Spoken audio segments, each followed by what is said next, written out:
and the treasure you provide us with to make sure this event's possible. Really happy you're with us today. This has been one heck of a year, to say it mildly, one that didn't come with a standard playbook or even standard operating procedures, as change after change came cycling through. Regardless of the bumps, I do think, though, it has reinforced some good habits, like the importance of adaptability and flexibility, the use of data to make informed decisions, being intentional in communicating with employees and family and friends in this virtual environment we find ourselves in, having compassion for others and recognition that we're all in this together. These are all terrific lessons to remember, even in less challenging times. We are a membership organization focused on economic growth and our region's prosperity. Because of that, we're going to focus today's discussion on two topics that are paramount to our post-pandemic recovery: consumer confidence and jobs. We asked our experts to share their insights with the goal of providing you with unique information you can use in planning for the weeks and months to come. And I'm really looking forward to the data and the analysis that they will share. Before we turn it over to our speakers, I'm going to cover a few housekeeping and technical recommendations to get us settled. So as you would imagine, we have a team working behind the scenes that is dedicated to making this event run smoothly, so you receive the quality experience you've come to expect from us. We're proud to offer closed captioning. Click the closed caption icon on the bottom toolbar, select show subtitles, and we understand that there's a slight delay in the subtitles appearance, but it'll show up. You can turn the subtitles off if you like by clicking the closed caption icon and reversing out of the setting. If you have technical questions, place them in the chat or directly chat with Christy Fortenberry, and she'll be happy to help you. If you have any questions for our speakers, we ask that you place them in the Q&A tool. Our team is monitoring behind the scenes and will get us as many questions as time allows. Now, although the format of this session doesn't look like your normal Hollywood Squares gathering, you still have the opportunity to use the chat feature to communicate and engage with each other throughout this presentation. Do yourself a favor, avoid distractions, minimize your open windows and applications, turn other devices to airplane mode, stay engaged, and use this time to learn, grow, and invest in your own development. Now, this session is being recorded and will be available to you for 60 days after this event. We'll send you an access link once it's available. And lastly, offer grace and humor to yourself, our staff, and the speakers. While we've been doing this for 6 or 7 months, we are all still learning and doing our best to ensure that you have a high quality experience. So let's get started. We have some key partners to recognize, and this event would not be possible without the dedicated support and involvement of a few dynamic industry leaders, our sponsors. Our presenting sponsors are Access Bank, Baird Home, D.A. Davidson and Company, Deloitte. Our supporting sponsor is Lamper Nearson, and our media partner is KETV.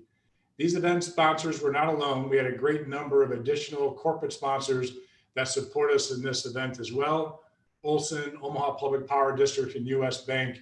Let's give them all a well-deserved virtual round of applause. That's the worst part about this. They can't hear how grateful you are for bringing them this event, but you know that they're thanking you and giving you a great round of applause for your support. Okay, now let's hear insights on consumer spending from our first expert. Glenn Fodor joined Fiserv in 2014 and currently serves as Senior Vice President and is head of the firm's data and analytics business. The reports and findings Glenn's team compiles are frequently referenced in the press, and he is often tapped to offer insights into the latest consumer spending trends, hence his reason for being with us here today. Glenn, why don't you join us and give us some great information? Great, thank you. And welcome everybody, glad to be here. Love the town of, or city of Omaha. I was telling the event planners before, the call started about going out to the College World Series every year for multiple years with my boy. So Omaha's near and dear to my heart. And obviously the legacy company, I'm with Fiserv now. Fiserv bought a company called First Data. Sure, you know it well, have friends or family who work there. And I have, several members of my team there, so I'm there occasionally. So, I just love the city. So let me turn this presentation out there. So do we see it? So everybody can see it okay? Okay, great.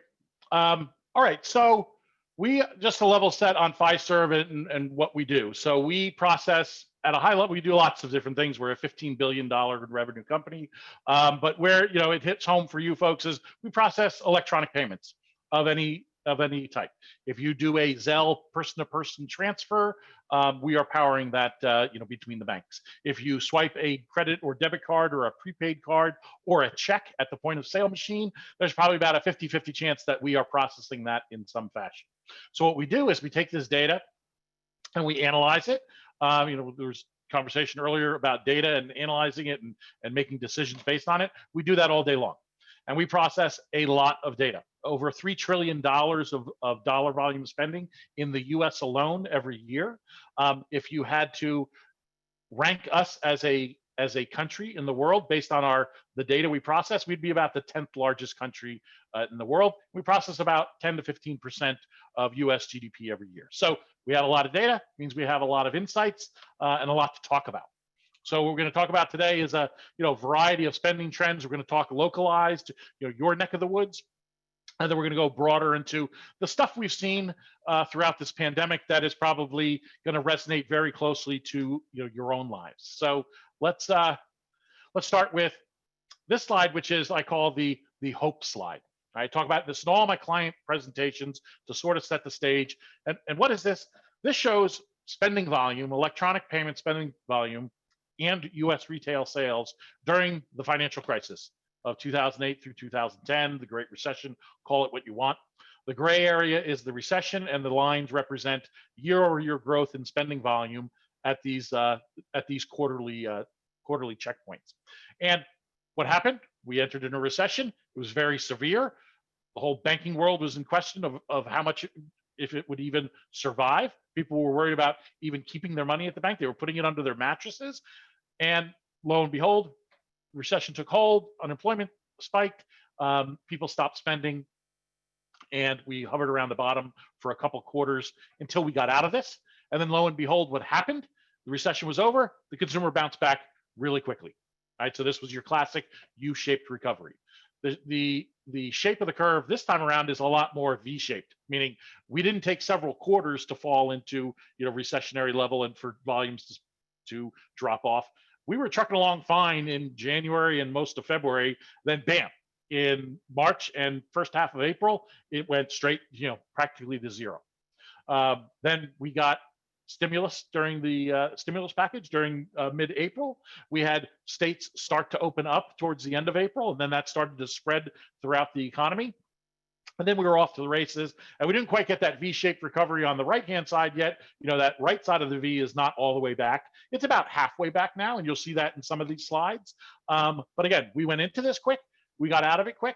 So we'll, I'm confident that the consumer will come back and persevere as the consumer has through thick and thin and prior recessions. So here is a measure.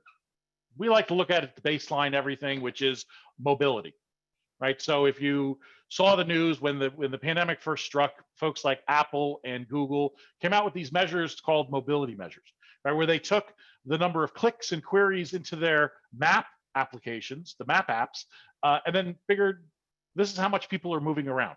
Because if you're looking for directions, chances are you're out and about.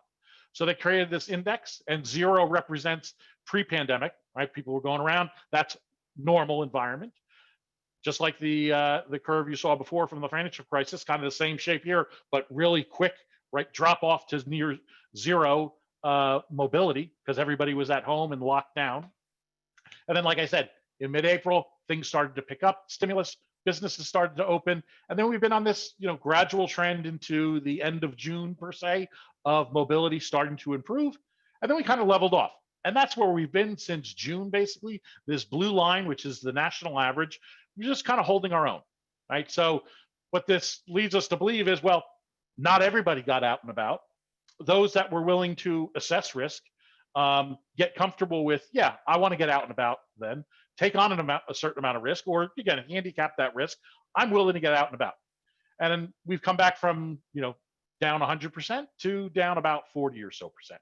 So there's still probably half the population or so, give or take, that has made a decision, well, I'm not going to get out and about as much right now until whatever happens. We get cases under control, vaccine, we put all this in the rearview mirror. So we have to take that next step up again in mobility before that next step up in spending happens, right? So spending has come back, very strongly, but it's not quite where we were before pre-pandemic.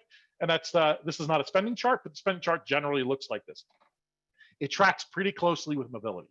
Now, to bring it home to you folks in the state of Nebraska, Nebraska is obviously following the same sort of patterns as the nationwide. Nebraska is the orange line, but then in the last couple of months, Nebraska's clicked up a little bit above the nationwide average. So you folks are probably witnessing this and sensing amongst your communities, hey, people are getting out and about more. You may be getting out and about more. So Nebraska is moving and shaking, it seems, a little bit more than the U.S. overall.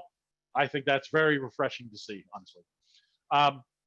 Here's another stat on the housing market. So Zillow, you're all familiar with that. They put out their data publicly, and we have nationwide data. We have city by city data. So we brought this home to localize it for you folks to just show you what's going on in the housing market, because many of you are probably living and breathing this, or have family members or friends trying to sell or buy a house, and you know how easy it is to sell, how hard it is to buy because there's no inventory. And here's the explanation. The numbers don't lie. At least as Zillow sees the world, inventory is down 30 to 40%.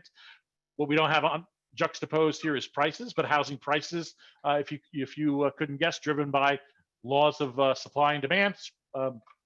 Supply down, housing prices are going up nicely. So if you're selling, it's good. If you're buying, it's tough right now. Here's another localized, looking at Nebraska overall as a state, and which are your best performing sectors, right? So we divide the world into 17 main sectors, and we carved off what are the top 5 for Nebraska. And I would say, it's a close call between all these, these top 5. They're all up substantially versus where things were at in January, right? So it's a really close call between all of these. I mean, suffice to say, the top 5 sectors are doing pretty darn good.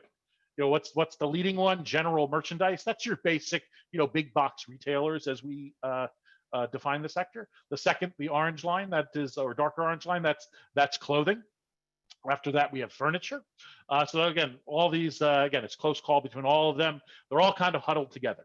Now, the interesting part of this slide is look at this blue line. Right? This blue line took off in April in Nebraska in a big way. It came back to earth a little bit, but still finished up in very good territory, i.e. it's within the top 5. And that's building and garden supply. Think Home Depot and Lowe's.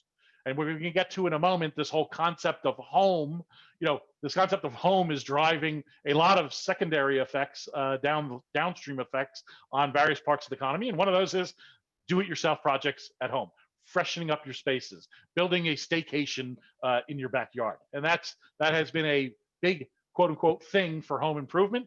Lowe's and Home Depot, they're talking about it on their public conference calls. And right here, bringing this to Nebraska, that's no different in the state of Nebraska. So here we're going to dive into now some perspectives on the pandemic and what we've gone through. Right. So there's all these knee-jerk reactions that people had when they had to stay home, that life was going to change forever. And I have a couple slides in here. They're just humorous looks at some of these things like gardening. Right. In the beginning stage of the pandemic, the spring, everybody wanted to go back to Little House on the Prairie. Oh, I'm going to go start my home garden. I'm going to grow all my own food organically. And fast forward to today, people realize gardening is difficult. It's hard to get that little thing to turn green. So is that a fad, or is it a sustained change? Maybe that's in the fad column right now.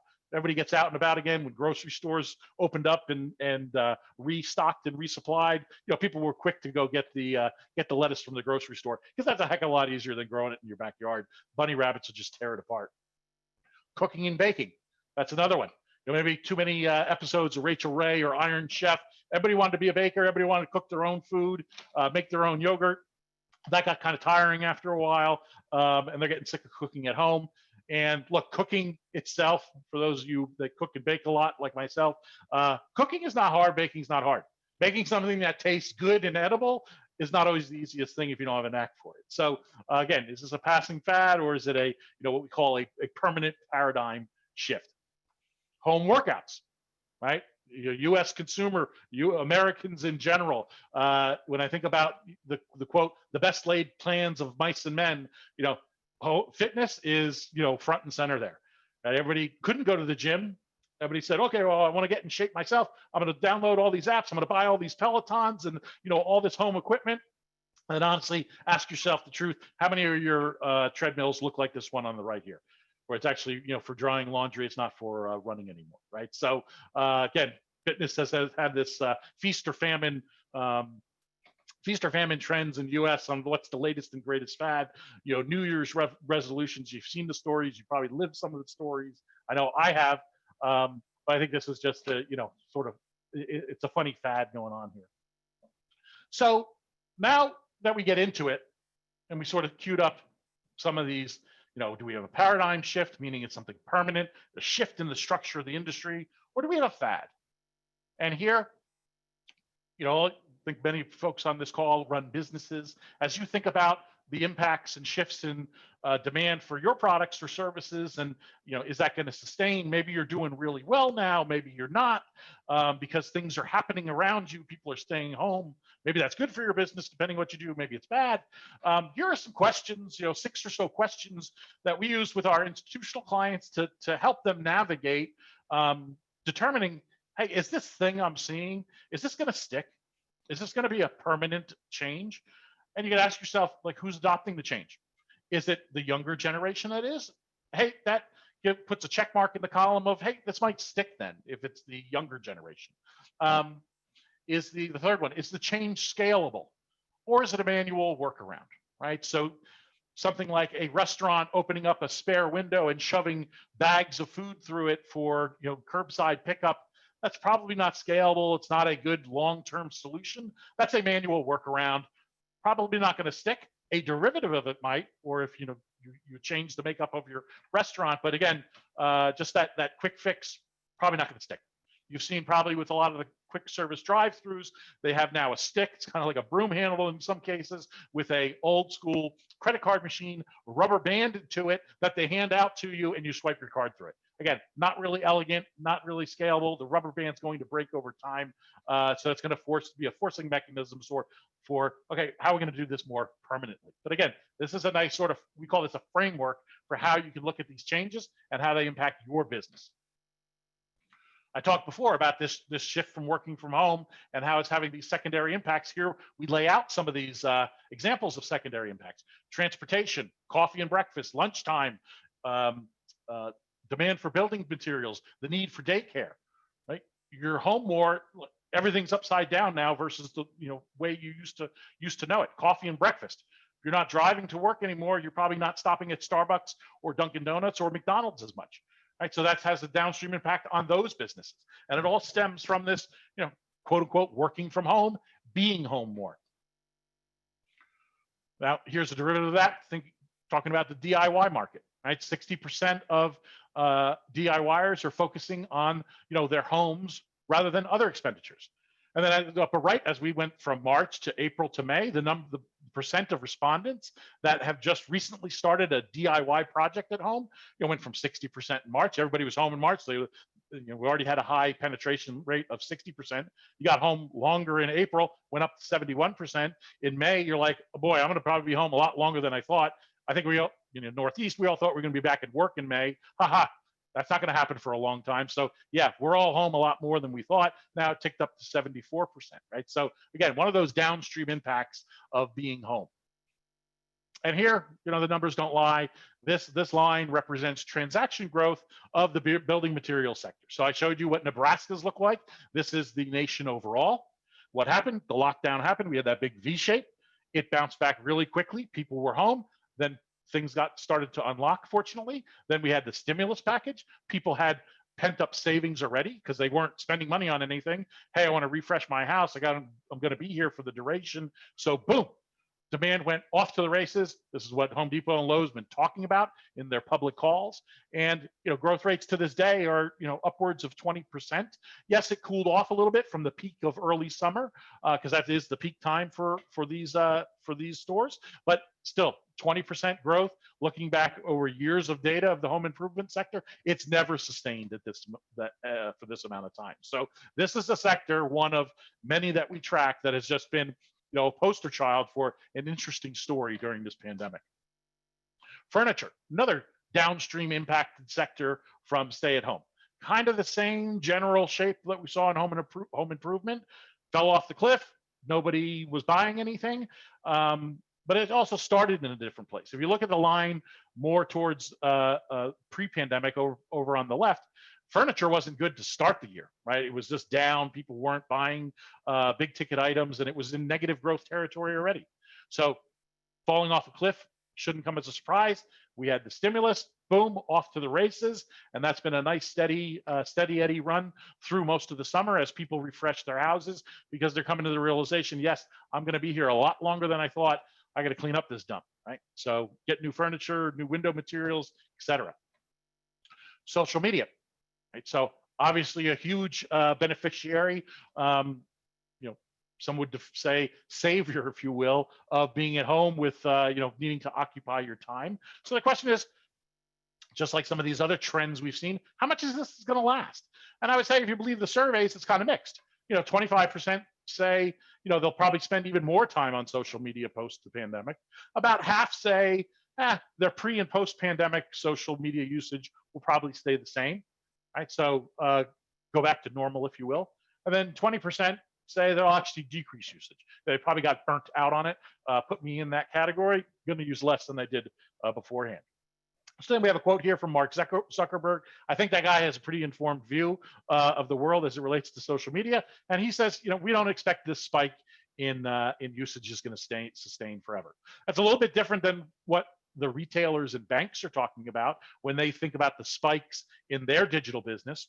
Banks are saying, this is going to be a thing that continues to sustain. Retailers, Home Depot, Tractor Supply, McDonald's, they say the same thing. This digital shift is going to sustain post-pandemic. Digital, right? So we're all living this to this day as we go out and shop in the retail space. We have some stats here from Nike, Best Buy, Target, some quotes there talking about their view of digital. And then at the bottom we have some numbers, and the numbers don't lie. These metrics, the growth is off the charts. And we don't need to go through chapter and verse what all these are. These are big numbers. Just take it for what it is. These are various measures of digital growth for these franchises. Again, these are many, many, many, many times larger than their overall retail growth in general, which is usually general in the sort of single-digit range, right? And we're talking multiple 100% here. Now, all is not going to digital. Brick and mortar, the physical store, is not going away. Right. So at the end, as we move through this pandemic, and it's already happened, we had this big swing to digital and e-commerce as people were at home ordering from Amazon. And then in short order, as people got out and about, that spending shift and that mix shift switched back from e-commerce back to brick and mortar. E-commerce still, captured its share and retained its share. It all didn't move but all the way back to brick and mortar, but a large part of it did. And brick and mortar, is here to stay. And we have some quotes here from Target and McDonald's and TJ Maxx, those people who are riding the divide of, the digital world and the physical world. And I looked to a interesting article came out recently in New York City about Home Depot. Home Depot has two large locations in New York, and Bed Bath & Beyond is shutting down a large location on the Upper East Side. Home Depot is buying that up, and they're going to open their third store in Manhattan. Right. So for a lot of sophisticated retailers, brick and mortar still remains a very important channel. Now, BOPIS, buy online, pick up in store. I'm sure many on this call have experienced it. And here's just a variety of quotes from the Gap, Costco, AutoZone, Trader Joe's. Generally positive about BOPIS, that this is going to be a thing. But I wouldn't say it's unanimous that every single retailer says, "Oh, I got to do this, and we got to put all our money on it." Some are waiting and seeing what happens, and some are all in on this new channel, if you will. So We'll see how that pans out. But again, there's a continuum of views here when you think about buy online, pick up in store. Moving into the holidays, very relevant given the date we're at. The National Retail Federation, the NRF, says, look, consumer surveys suggest consumers will still spend on average almost $1,000 on holiday shopping this season. And that's not down 100% from where it was, 50% from where it was last year. It's down $50 than where it was in 2019. Why is it not down more? Because one thing, people are traveling less, so they're going to use some of those, kind of natural savings, if you will, and put it towards holiday shopping. So not going to be an entire trashed holiday year. I think the NRF also just expects a relatively flat holiday season, which, if you think back a couple months ago, that's pretty heroic given where we were at, where we've come from. But no doubt it's going to be a digital holiday. Right? And 60%, surveys say 60% of consumers plan to purchase holiday items online, which should drive about a 34%, according to this survey, a 34% increase in e-commerce sales this holiday. E-commerce sales generally trend from sort of mid to high 20s during the holiday season in recent years, as more stuff just moves online. So obviously acceleration in digital, it's what you'd expect in general. But the holiday season is going to look and feel differently. It's not starting not this Friday, next Friday.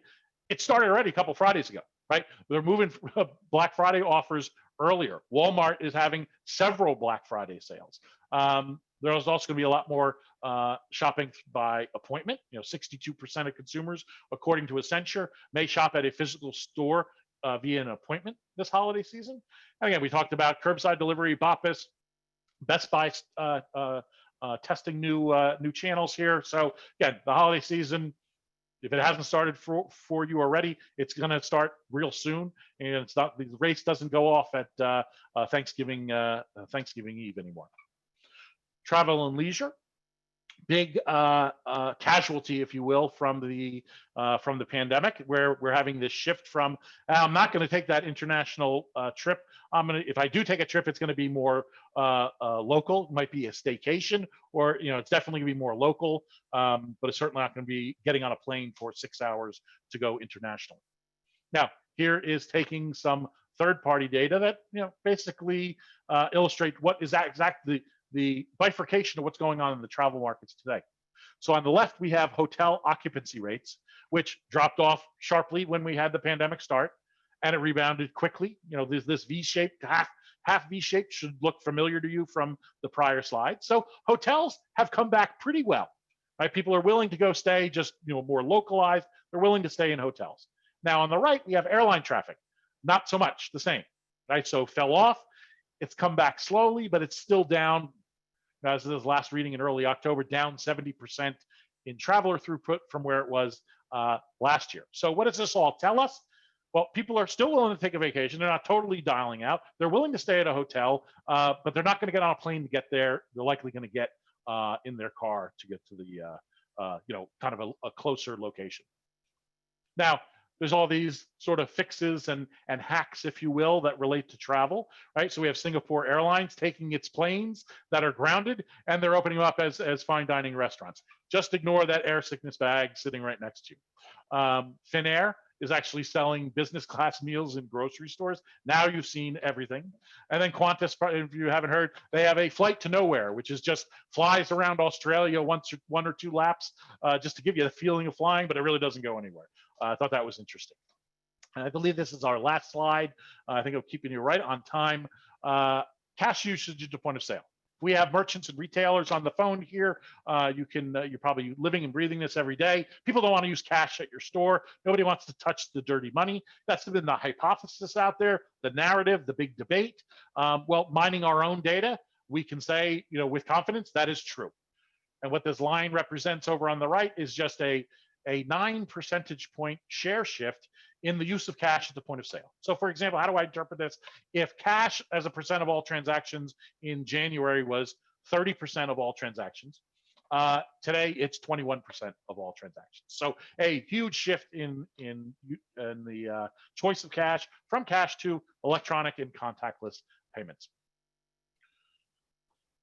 Okay, so I think this wraps it up. I'll stop sharing my screen, and then I'm happy to take any questions or however you want to do it. But thank you for listening. Hey, Glenn, that was terrific. Thanks for all that information. Attendees, you're welcome to submit your questions in the Q&A section on the screen, please, and we'll sort through them, and they'll feed the questions to me. I did get a couple early on, Glenn, in the chat. First off, has Fiserv studied or seen any trends in charitable giving impact during COVID? And if so, are the Nebraska numbers any different from other states? I don't have granular detail on Nebraska for charitable giving. Yeah, I think that's been it's waxed and waned. It's been a volatile. I mean, there's been, in some pockets where you see a lot of generosity and people wanted to help. But there's also this trend is like the trend's just not your friend, right? People want to help. They're not able to. You have an unemployment where it's at. There's just stresses that you can't overcome, right? So I think there's this dichotomy of the want and desire versus ability, but I wouldn't say the spigot is entirely turned off. I think you're seeing some very heroic and interesting displays of that. But I'd have to say net, I don't have the numbers at my fingertips, but I say net, the whole industry, if you want to call charitable giving as an industry, and we process those payments, I would say net, it's down. I can't really put a finger on how much, but it is down. Appreciate that. I've got a lot of friends who are into hunting and sports shooting, and they continue to talk about the fact that ammunition is hard to find, and firearm sales are going through the roof. Do you have any information about that by chance? Yeah, it's funny. I was asked about ammo sales a couple months ago, and we looked at it. And I would concur with your comments. I don't have the latest numbers, but when I looked at it a couple months ago, somebody just like you had an interest in this hobby. Yeah, things were off the charts. Yes, and I would think that would continue. Somebody asked about consumer confidence. The last I looked at university, so I'm looking at consumer confidence along with a bunch of other measures. I didn't have this chart in here, but we focus on like 8 or 9 key consumer health measures, if you will, as we on my team try to gauge what's going on. That is things like stock market performance, consumer confidence, jobs, number of job increases, unemployment rates, household savings rate, household debt obligations, and going into the pandemic, like what all those 9 measures looked like heading into the pandemic, where we were at in January, and then we compared where we were at the tipping point of the Great Recession, the financial crisis. So how did the consumer look like in January before we fell off a cliff versus when they fell off a cliff in 2008? And across the board, the consumer was way healthier in beginning of 2020 than they were in mid 2008. So to me, that gave hope that, okay, depending on how long this lasts, we're going to get through this better. So then about a month or 2 ago, and I didn't put it in because I don't have the latest slides, but the way things looked 2 months, about a month, call it a month and a half ago, where we took a look at again these same measures, where we're at, call it 5 or 6 months into the pandemic. And I would say some of those measures were holding their own fairly well, considering that the other measures were, remember, they were pre-crisis measures, and now we're like mid-crisis measures. And consumer confidence, yes, it was down, but it wasn't off the charts down. The stock market was actually doing pretty well. Consumer savings rates were actually higher now.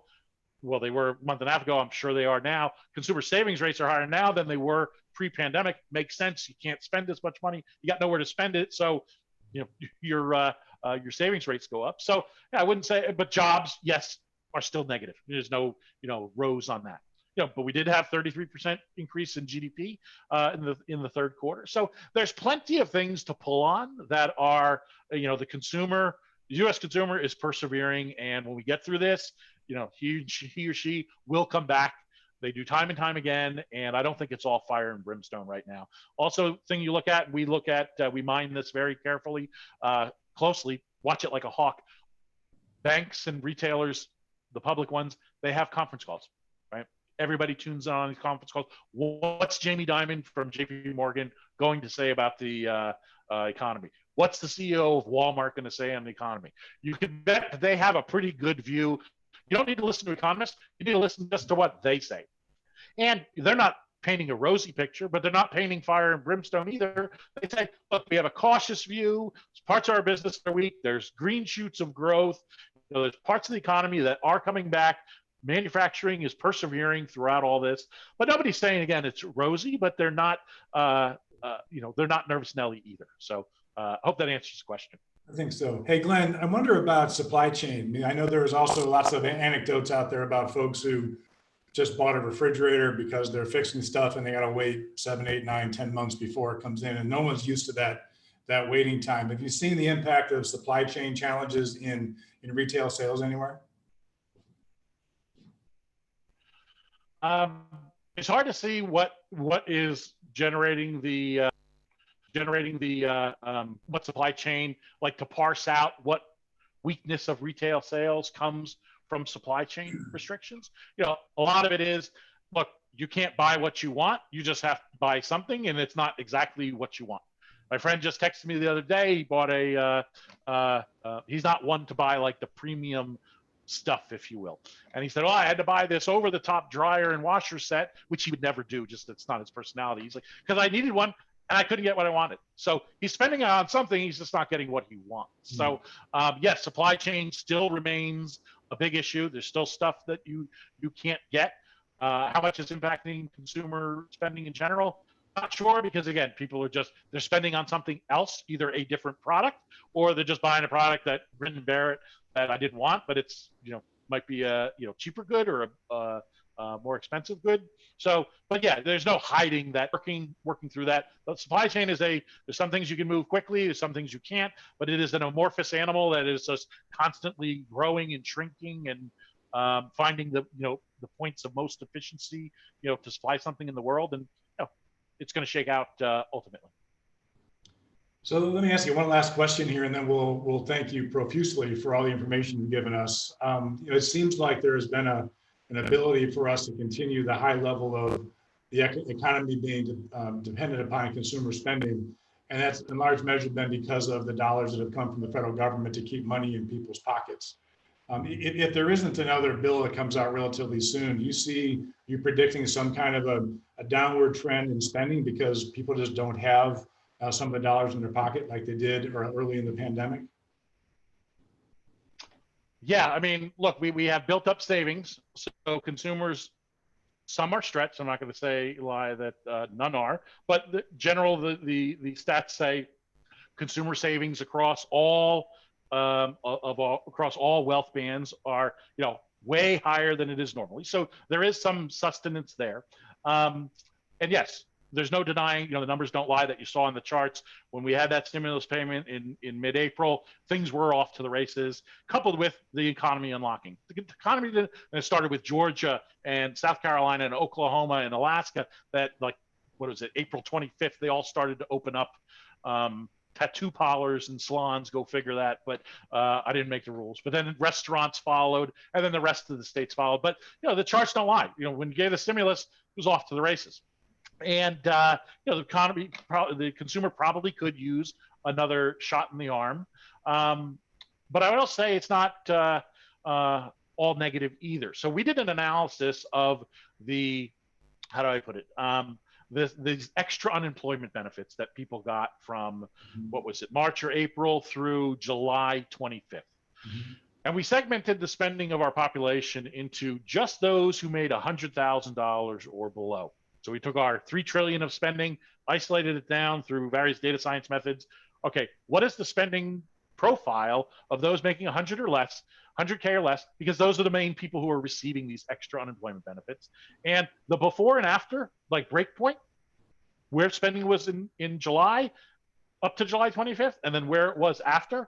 Like I looked at it through sort of late September. I can't say I have the latest, but for like at least a month and a half after that break point, July 25th, when it stopped, spending was holding up just fine, right? So in, again, the segment that was most exposed to cutting off those benefits, right? So, maybe by now, finally they're feeling the pain, but I could say with confidence for at least a month and a half after, the consumer still held up. That's great. Hey, Glenn, you've been terrific. The information is really informative and as current as we could ever find it. Thank you so much to you for spending your time and energy putting this together, and to Fiserv for suggesting you could be the rock star that you are. So thank you so much for doing this. Believe me, we're all giving you a round of applause and saying thank you for the time you're spending. So thanks much, Glenn. We really appreciate that. This was fun. Come back anytime you need me. So thank you so much. Thanks. Perfect. Thanks a lot, Glenn. Appreciate it. Sure. So we have some great thoughts coming now from several local industries, experts that we were able to get KETV to talk to and give us their insights into what's going on in their businesses. So let's hear what they have to say. We talk a lot about teamwork at Baird Home, and what I learned through this is that it's very real, that people are willing to work together as a team as necessary to get over hurdles that they didn't anticipate. So that's been very satisfying as far as the organization. I will say that our employees have been exceptional and really stepped up and really done their part to help each and every customer that we could. I had one of our local universities tell me that it took them 15 years to go 15% digital, and it took them 15 days to go the rest of the 85%. And I think that is an exact example of the significant advancement that we've already seen and we will continue to see in the digitization of our world, in particular, the businesses in our community.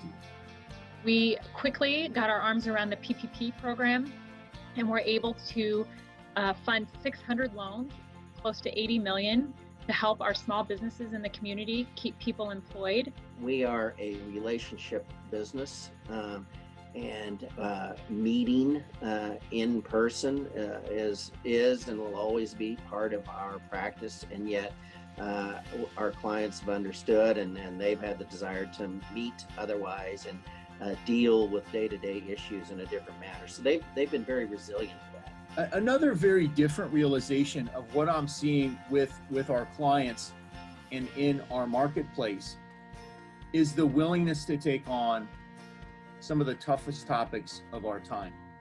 The concept of racism, diversity, and equity and inclusion is something that, quite frankly, had this pandemic not happened, we may not have challenged ourselves in the significant way as a community, as an organization, in the way that we have to fix the underlying systemic problem of the fact that we need to create fairness and equity for everyone. It's really all about our people. I would say that we have the best employees in Omaha. They have really stepped up, and everything we've asked them to do, they've really met the challenge. COVID has been a test of our infrastructure, and that's widespread. Technology, HR, accounting, marketing. And we have had success by showing vulnerability through these times. We have focused on hiring and retention, and combined means growth for the firm during this period. As soon as COVID hit, the number one thing I told our employees was there's always opportunity in challenging times. There was an opportunity for us to step up. There's always an opportunity to somehow serve your clients differently, but there's always opportunity in difficult times. We just have to look for it. And how do we take that risk reboot, which is faster, more real time, with information available publicly within our organizations, and advance our strategic initiatives faster than we've ever done? And that, again, I think is another silver lining from what this challenging environment has created and given us the opportunity to seek and achieve going forward. We are very excited about 2021, and that's with the caveat is, what the heck is 2021 going to be? I believe that Omaha in this environment is really the best place in the world to live individually and to execute business. And the reason is the people are fabulous. The community is diverse in its businesses, and we work together to solve challenges. We're currently in the process of building a new location at Exarban, which will kick off this fall and open in 2021. In addition, we have a growing team. We currently have over 10 open positions, and we look forward to adding to our team and continuing to grow in the Omaha market. And I think we are on the cusp of something wonderful here to make a future brighter and an opportunity greater for every single human on this earth, to where they can achieve the American dream and, like Omaha, not coast and get everything that they would desire to have.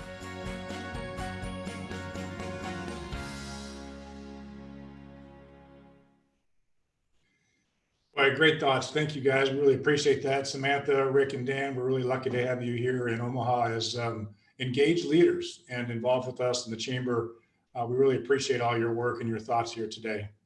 You know, at our chamber board meeting last month, we conducted a short survey of our board members to get an idea of where they saw their own businesses trending as we head into 2021.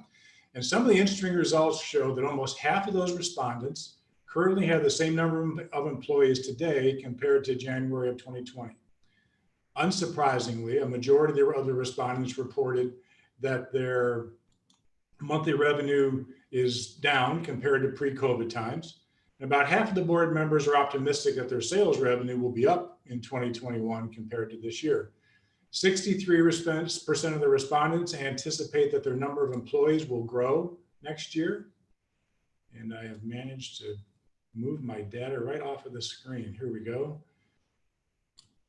63% of respondents anticipate their number of employees will be about the same in 2021, and about 54% believe their capital investment will be about the same in 2021 compared to 2020. So lots of cautious optimism out there, and some indicators that our local regional economy is weathering the pandemic relatively well. Now we're going to turn our attention to employment trends with our next expert. Guy Berger leads LinkedIn's economic research under the Economic Graph brand. He writes and publishes an economic report, the LinkedIn Workforce Spotlight, and develops analysis of skill gaps, hiring, and unemployment, and ensures that these analyses are economically valid. Guy, we're so excited to have you here today. Why don't you walk us through what's going on with our local labor force? Thanks, David. Let me share my screen, and I apologize in advance for not being the most tech savvy individual. So I presume you guys can see it. Let me just move it to presentation mode, but I believe it is this visible on the screen? It is, we can see it. Okay, perfect, fantastic. Thank you so much for having me here again. So, you know, we heard from Glenn about what's going on in the overall economy, you know, and it was a great presentation. And I think this will complement that insight by with data analysis from LinkedIn's Economic Graph. It's a digital representation of the global workforce using LinkedIn's data from our members to businesses. If you look at the Economic Graph, it's such an enormous wealth of data. We have our over 700 million members worldwide, over 55 million companies, 14 million jobs, over 30,000 standardized skills, a bunch of over 11,000 educational institutions. So really, you know, so much data. It's updating in near real time. Why do we, you know, why is this data interesting? Well, you know, one of our vision here at LinkedIn is to create economic opportunity for every member of the global workforce. Using this data allows us to help achieve this vision. I think this is particularly pertinent today because, you know, we have a global unemployment crisis. You know, if our parent company, Microsoft, estimates that worldwide 150 million jobs could be lost this year. The ILO, the International Labor Organization, estimates that 1.6 billion of the most vulnerable members of the workforce are at risk.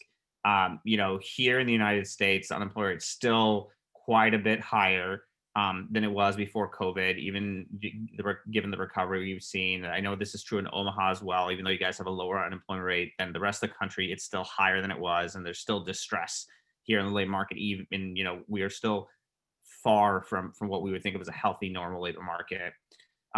Additionally, and I think this is unfortunately a fact that is true about recessions, is they tend to have unequal impact. The unemployment rate, for instance, for people without a high school diploma spiked way more than the unemployment for people that have completed a bachelor's degree. They were particularly hard hit by the closures we saw back in March and April. They've also benefited from the economy reopening, but it's still the case that economic outcomes are better for people with college degrees, people without a high school diploma. And, I think that a lot of us would agree that as we converge to a post-COVID world, we need to do a lot to mitigate these gaps.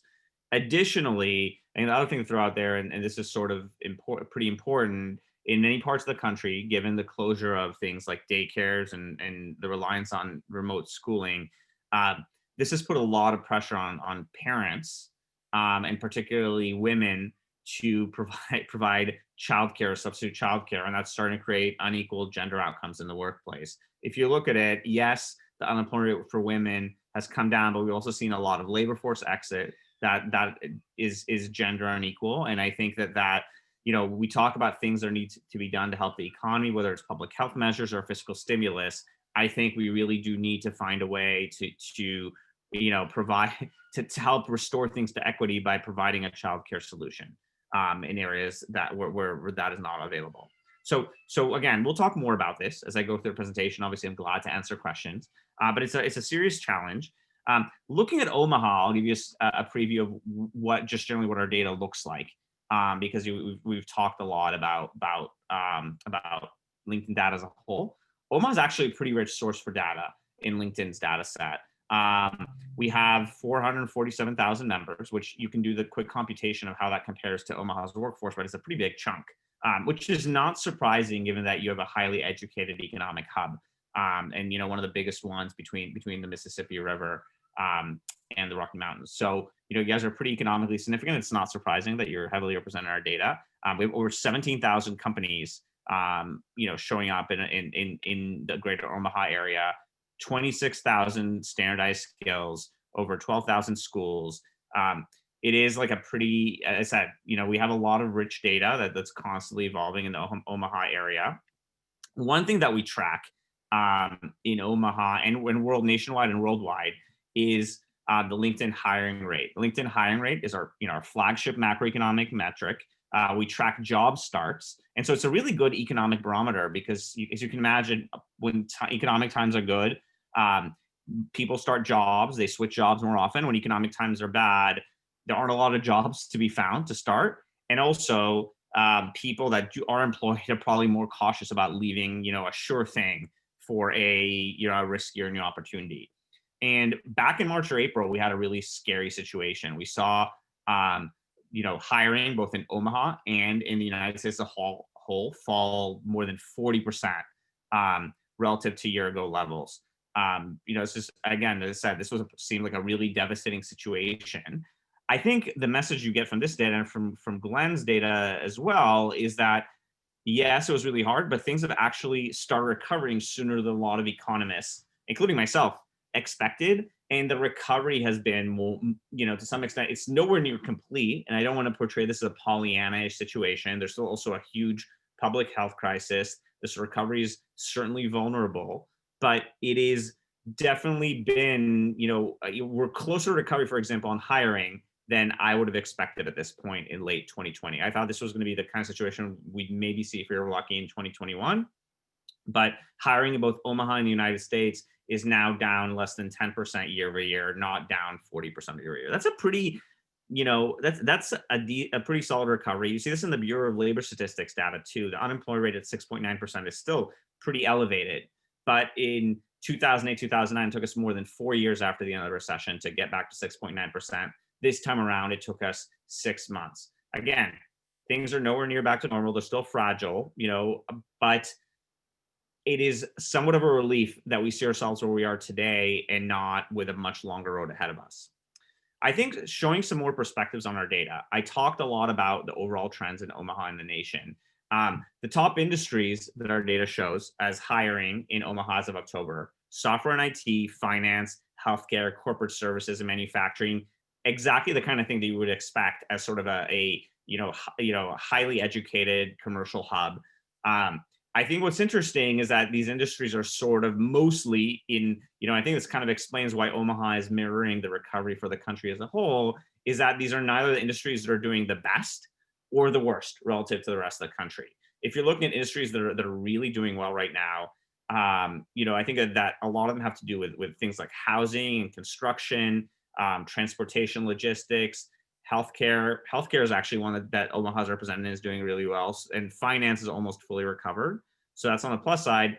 The good news is, you aren't an energy or mining hub, which is an industry that's doing really poorly. You're not a big vacation hub. So, for example, the fact that hotels are struggling to fully recover, there's no big airline, you aren't a big center for airplane production. You aren't Miami that's relying on a lot of tourists, like is allowing your economy to recover more than some other places. So Omaha is generally, I think, matching. It's not surprising me that Omaha is matching this recovery in the nation as a whole, as we've seen it so far. Additionally, one other aspect of Omaha that's advantageous is there's been this long running trend that predates COVID that some of the most expensive places in the country, like San Francisco, New York City, Boston, were not doing great in attracting talent. We've seen talent flow from those places, and places like Omaha, the Austins of the world are big beneficiaries as to being more affordable, still provide a lot of economic opportunity for people that are highly educated. And so I think Omaha is well placed to take advantage of this trend.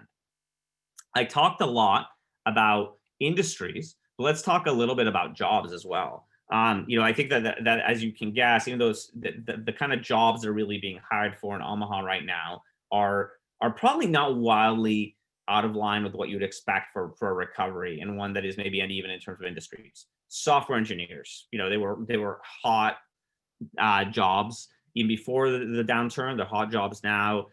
Nurses, given the big increase in healthcare demands because of public health crisis.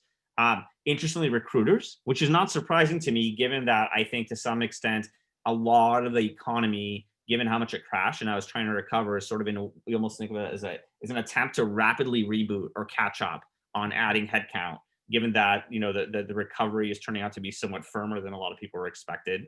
If you look at jobs that are trending the most at LinkedIn, you can look at some of these. I think that a lot of these are in tech, but not all of them. It just suggests, in the end, this isn't a fully distributed recovery in terms of jobs, but at the same time, I think that like there's a wide range across skill and education in terms of jobs that are being started. Moving on to the next slide, we talked about jobs, we talked about industries, we can talk about skills as well. If you look at Omaha, I mentioned recruiting, but there's also tech skills, there's construction, because we just saw in Glenn's presentation that there's a shortage of buildings or housing inventory, and the construction industry is trying to catch up. Unfortunately, a little more darkly, basic life support as we deal with this public health crisis, and nursing. I think that this is one place where Omaha actually looks somewhat unique relative to other parts of the country. It looks a little different.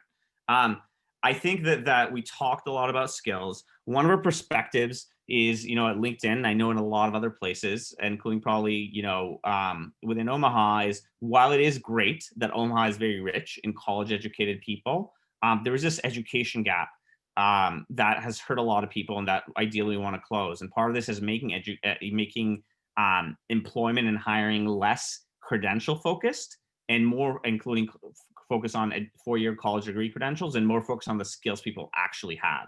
And so we really do need a shift collectively to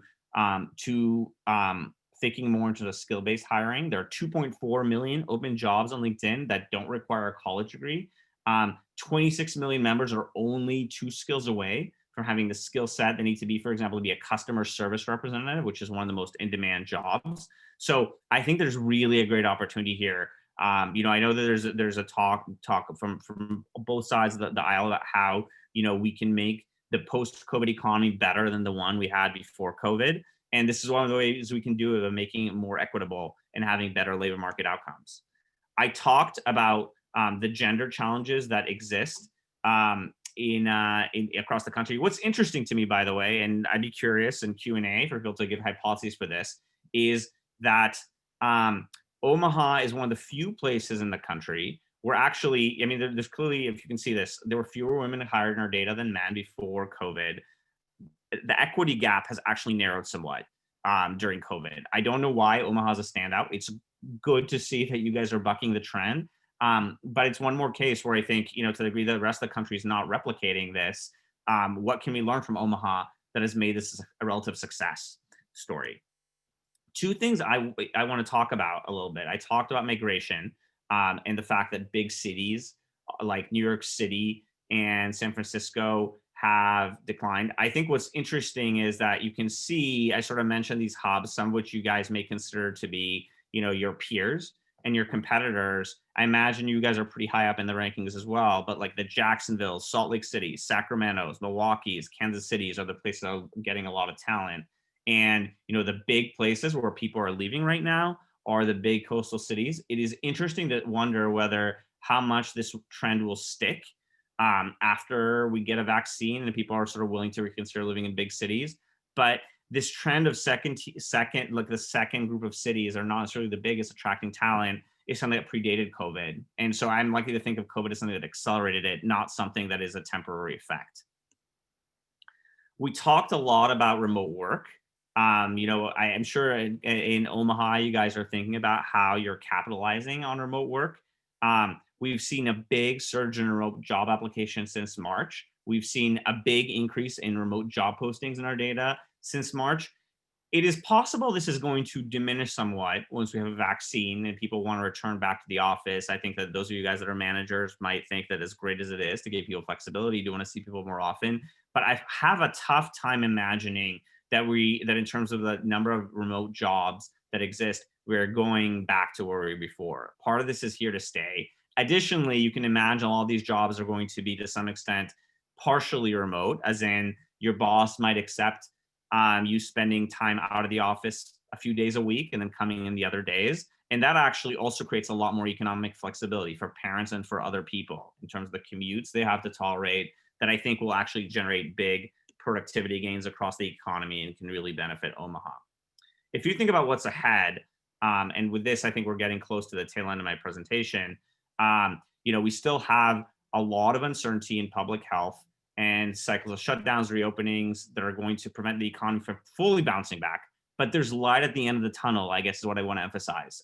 There's lots of news about vaccines already potentially going to healthcare workers' arms as soon as December, and then reaching the broad public, maybe in the spring, summer. So it could be that by the time we get to April, May, July, a lot of things can be reopened. People are more willing to spend money on tourism. There's less spending on public health. It's very different, I think, than March or April, where essentially this was big looming uncertainty. We didn't know how long the recovery would be. I think this is good in a way because, one of the things we worried about back in March or April, the longer we ran in this period, the longer the job losses have the potential to become permanent. The labor market really has proven to be more resilient. And I think it reduces the chances of permanent damage to the economy. Regarding fiscal stimulus, we talked about this in Glenn's presentation. Fiscal stimulus would definitely help. It is disappointing that the odds of it seem to have shrunk. And I think this will put a damper on personal household spending, business spending relative to what it would have been. But there's good news. There's going to be a big boost to the economy once vaccine adoption is widespread. The news on the vaccine, it seems like it's going to be better than a lot of people were expecting. Hopefully, there's going to be widespread adoption. That's going to allow a lot of economic activity to rebound. So again, I feel like this is definitely doesn't have the same vibes as 2009, which is a slow crawl. It really does seem like we have the potential to be back to normal. Not right away. The distress isn't over. Maybe with us, there may be a hangover, but it's not going to be as severe as 2009. And then finally, reskilling. Like some of the jobs that disappeared because of COVID are going to come back. People are going to want to go travel. They want to go on airplanes. But some, they might be gone forever. They might be structured differently because people are working more remotely. And I think it's going to leave us being creative in terms of reskilling about the people that are stranded or left behind, how we can quickly help them pivot to new roles. And with that, I want to show two things that we have at LinkedIn. You can go to economicgraph.linkedin.com to play around with these. One is our labor market dashboard that shows who's hiring, what jobs are available, what skills are required in various regions. You can click down on the pull down menu if you go there and look at Omaha. And the other one is our Career Explorer, which allows people that are looking for new jobs or just curious about it, even though they're currently employed, to identify new career paths based on the skills of their current roles and figure out what skills they need to make a pivot or transition. So with that, I'm going to wrap up my share and answer any questions people have. Guy, that was terrific. Thanks so much. I'm sure we've got some questions that are going to come in from the audience. You answered a couple of the pre questions that I was thinking about, but There's been some interesting literature out there lately about individuals who are now working remotely, and their companies may be telling them that they're going to have to stay working remotely, and they don't want to work remotely. They really want to be around other people. And I don't know that there's much data on this. That's what I'm asking you about. Is there any trend information out there about folks saying, you know what, I'm going to go try and find an employer that will let me work in an office doing what I do, rather than make me stay at home and work out of my second guest bedroom? That's funny. So I guess the question, David, that you're asking is, in some sense, are there people that are actually coming in and saying, I want an in-person job rather than a remote job? Yeah. We haven't looked at it because I think that there's sort of such an interest and such a buzziness around the idea of remote jobs. Yeah. I would not surprise me if, realistically, some of the employers that have been more open to this do become stricter once it becomes safer to have people back in the office. Right now, it's not just, it's sort of a liability issue as well. I'm guessing for a lot of employers, they don't want to risk, their employers getting sick. Sure. But that once that disappears, there certainly are perspectives that there's gains to productivity for people being all in the same place physically. And so I think some employers that have been more open to it are going to probably tighten the restrictions around it. That's why, like, this idea of not just, we talk a lot of remote work, but a lot of it may be just more flexible working arrangements. It might be that an employer is much more open, has concluded, you know what, having my workers, I'd love to have them be in the office and home base a lot of the time, but a few days, a month or every week, the office is not a big deal. I know they're going to get things done. And I think that may be the other implication of this. The last thing I'll say is that this is kind of more of a wild card, at least here in the San Francisco Bay Area, and I suspect in New York City area. I don't know if it's been like in Omaha. One thing that's happened is people have not necessarily left the Bay Area, but have migrated to suburbs from more inner areas, because they just don't need to be in, like, this idea of like saving time on your commute is less relevant right now.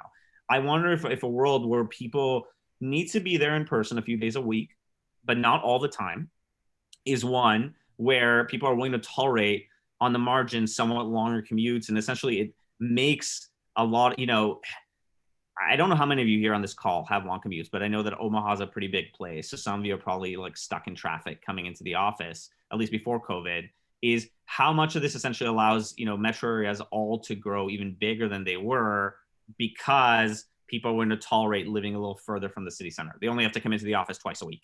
And for that, maybe you're willing to tolerate extra half hour on the commute each way.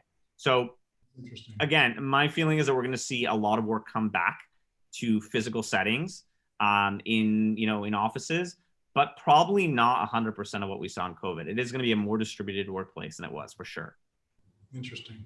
So it seems also that culture has always been a big thing for why people work, right? They say people leave jobs much more because of how they were managed or led than because they're going to make another buck an hour, another $10 an hour, whatever it might be where they're working.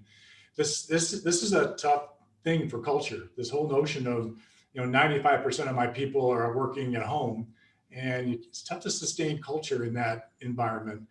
Are you seeing any information in the LinkedIn stuff about people saying, geez, I got no culture. I got the culture that shows up on my walls or on my bookcases, but I got nothing when I'm basically doing everything remote. Does culture become an issue again?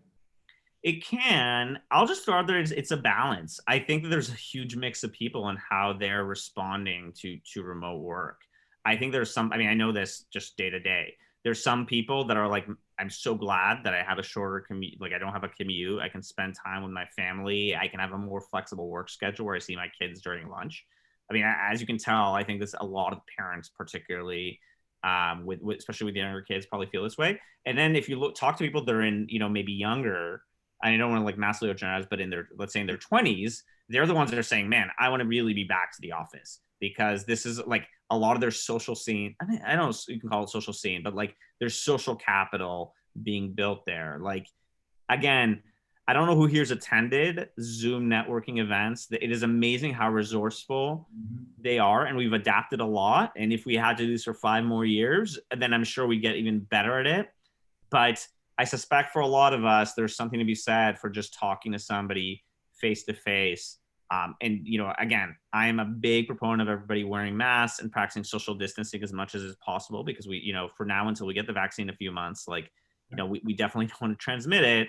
But it's also true, I suspect, that once it is safe, like a lot of us are going to be excited to have drinks with our coworkers after work, or shake a hand, or talk without a face. I mean, like, let's be realistic. I think these are inconveniences that we're tolerating, that we will all be glad to take, or many of us will be glad to get rid of. You know, extreme introverts aside. So again, my feeling is culture has people are creative and adaptable. They've always been throughout human history, and will adapt as long as it is. But I think that the fact that companies thought culture, it was important to have people in the office for culture beforehand, means that they're going to want some of that when things get back, at least in most cases. Yeah, I think so too. So one last question for you. It seems like, well, there is a notion that the more expensive places to live, companies are having to pay a premium for their folks to live there, for housing in particular. If those employees now move out to the suburbs where cost isn't quite as high, is there any trend that shows that those companies are saying, I'm not going to pay the premium any longer? I'm just going to pay because your cost of living is less? So I think this is going to be something companies will figure out in the next few years. That may also be one of the reasons why companies will be more eager to get people back into the office, because they don't necessarily want to deal with a headache of like calculating, you know, 100 salaries for 100 metro areas by having people distributed. But I think this is something that's going to exist by trial and error. There's some companies that are insisting they're going to pay the people the same no matter where they live, and other ones saying that they're going to adjust for local cost. Again, I feel like it's trial and error. If you're somebody who moves to another area and the company says, yes, you can live in this super cheap area, we're going to pay you a lot less. Does that change your perspective on moving? Is that really, like, for some people, it might still be an attraction because it might lead them closer to family, or for whatever reason, amenities they want to live in. For other people, it might make it less attractive. So again, it's going to be trial and error. Companies are going to figure this out. Given that I suspect not everybody, but most people are going to be living, you know, where offices are near where their offices are in the end. I think this might turn to be less material. I mean, there are going to be exceptions for sure, but I think it might turn out to be somewhat less material than people expect. I mean, if 95% of the people that are working in your office work locally and 5% work materially, that's, you know, the question of what you pay them is certainly an important decision and is not trivial, but is also not something that affects the economy at large. Yeah, gotcha. Perfect. Hey, Guy, that was terrific. Thanks so much for the time and energy you put into making the presentation, but the time and energy that went into your presentation was marvelous. So thank you. We're all giving you, again, a virtual round of applause. Thank you for all your time and energy putting all this together. Thank you much. Thank you. Bye. So for all of you who are still with us on the call, and the vast majority of you who started with us are still here, we have one more treat for you. You know, we want to encourage you to use all of this data and all the information you've heard. And we're going to talk to you a bit about how do you use that. Can we get you to think a little bit about the future and kind of think like a futurist? And who better to do that than our very own resident futurist, Rebecca Ryan. Rebecca, it's all yours, lady. We'd love to hear from you again. Thank you. It is wonderful to be back. I love you guys. I love Omaha. I get to see some of you on the regular here and there. So it's great to be back with you, and wonderful to follow Glenn and Guy and David and your local leaders. I've been staying in touch with how you've let science lead the way with the recovery and the commitments that you've made around racial and social justice. And I put this Post-it note right next to my camera because I want to clap you guys home. You have shown leadership and shown what it really is about to be a leader in your community. And in the same way that we have clapped our healthcare workers home, I want to clap you guys home. So I want to put a few thoughts in your thinking bin as we head into Thanksgiving week. I don't know about you, but for me, the time between Thanksgiving and the new year is a time when I spend a lot of time on the couch. I might be napping, I'm not gonna lie, but I spend a lot of time looking out the window, and it's just a time the light is shorter, the nights are longer, and it feels like a time for reflection. So what do we think about? What do we think about when we take Glenn's and Guy's inputs and all the other great data that you're collecting within your own industry, within your own organization? And I want to give you a couple of challenges. The first one is this: Does your leadership team have a point of view about the future? Do you? I mean, you hear a lot of people say, well, when the vaccine comes, you know, like that's going to be when we're going to start thinking about the future. But just pull this apart for a second. What do you think about that? When do you think that vaccine will come? When do you think it will be widely available? And how will the phases of that impact your business? This is adaptive planning. This isn't long-range planning. This is planning for the near term, but it requires long-form thinking. You know, it requires slow thinking. This isn't ticker tape thinking. If you just rely on the ticker tape, you're going to be bombarded with all kinds of information, but your God-given brain is able to think about cause and effect and secondary effect and so forth. And I encourage you, if you really want to develop a point of view about the future, there are a few factors to this. Number one, think about things outside your organization. Operations are very important, but if you want a point of view, think about things that are happening to your customers and your markets, to your donors, right? Think about things beyond yourself. What are the signals, the trends in the marketplace that you should be paying attention to? And yes, vaccines are one of them. Larger economic and consumer confidence trends are another one. Some of the data that Glenn and Guy shared are others. So number one, think about external factors. Number two, try to think as far as you can into the future. It might be difficult now. 2040, even 2030 might feel like too far. But can you think through 2025 to think about those external factors? And then the third sort of killer application of this is to do this thinking with your team, with your senior leadership team. If you're a founder of a company, maybe you don't have a senior leadership team, but you probably have advisors. So it is incumbent upon us as leaders to be horizon facing. And to be horizon facing and to think like a futurist, develop that point of view about the future. Look out, look as far as you can, and do it with your team. And if you can do that, suddenly, when you have a point of view about the future, you think we're probably headed in this direction, like this is where things are moving. Suddenly you can get the best energy, the discretionary energy from the people around you, because you've provided the rationale. This is what we think. This is where we think it's going. And this is why, right? So don't let the ticker tape or the doom scroll capture all of your attention. As leaders, eyes up, shoulders back, thinking carefully about the future. And be wholehearted. Be wholehearted. I care about you guys. It's wonderful to be with you again. And it's wonderful to spend some time thinking together with you about the future. R2, as always, inspirational. Thank you so much. We appreciate the time and energy. When Rebecca says that she spends a lot of time thinking about us, she means it. She spends a lot of time not just thinking, but helping us think through what the future can look like. And right now, she's helping us look at Omaha 2040 again to make sure that it's going in the right direction and that we've got the right pace and the right emphasis on those issues. So Rebecca, thank you so much. Glenn, again, thank you so much for your comments. Guy, thank you so much for joining us today. You know, we do this event every year and because we know that it's important for us to end a year and then start thinking about the next one. And that's what we're enabling you to do today. So thanks again to our event sponsors, Access Bank, Baird Home, DA Davidson and Company, Deloitte, Lamper & Earson, and KATV. Remember, you all have access to the recorded event, sponsor insights video, along with a copy of the materials mentioned throughout the presentation. We'll email you an access link next week when the content is available. Lastly, before you go, save the date for our annual meeting. It will be virtual this year. It'll be held on Thursday, January 21st. Registration is now available online at omahachamber.org/a-m. We encourage you to get your tickets today. Thanks everybody for being here. Thanks to the team that put all of this together. We couldn't do it without you.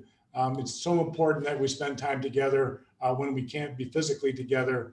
But in this format, we know we can at least hear the same information and be motivated to take the next step. Take care, everybody. Be safe, wear a mask, safe distance, wash your hands. We can get through this. Everybody have a marvelous and safe Thanksgiving holiday. Take care.